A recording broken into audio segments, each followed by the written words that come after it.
Pagluto ako ngayon ng sinigang na bangus. So, ang way ng pagluluto ko ay paghahaluin ko muna ang ang sili, pero tama, sili, sibuyas, luya, kamatis. Tapos nilagyan ko ng konting asin. Pagkatapos nun, tubig. So, ang gagawin ko dito ay pakukulan ko muna. Yan. After 3 minutes, pwede niya ilagay yung gulay at sinigang mix. So, yung sinigang mix muna. Kung may sampalok kayo, kung gusto niyo yun, okay lang. Pero kasi nasali kami dito sa ganito. Pagkalagay ng sinigang mix. Ayan. Tapos, yung gulay na. So, ako lalagyan ko ng talong.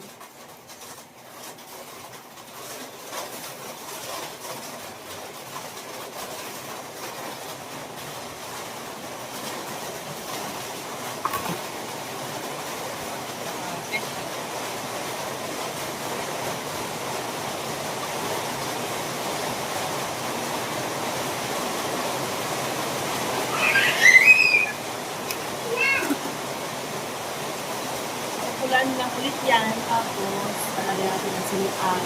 Timplahan na natin maya-maya. Hintayin natin kumulo at maluto yung gulay. Saka natin titimplahan. Check na natin kung luto na yung gulay. Yan. Luto na. Paluto na pala.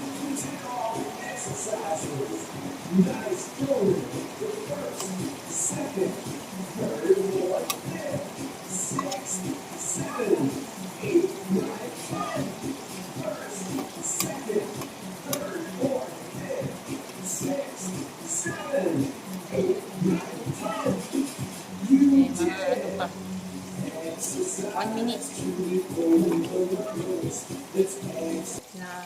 Luto na yung gulay. Kaya natin sa titimplahan.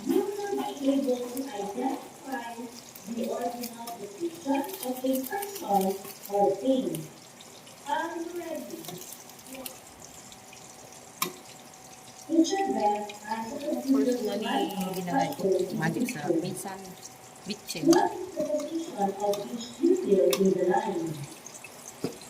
Tapos, let the ano lang, mag-dissolve. Tsaka tikman na ulit. And then, yun, pwede na maulit.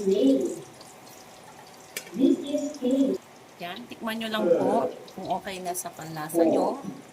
Ay, pwede nyo na siyang i-serve. Patayin sa apoy. 7, 8, 9, 10, Tamang-tama. 11, And that's all. Ito po ang aking sinigang 13, na isdang bangus with 15, pet chai. 16, Thank you. 17.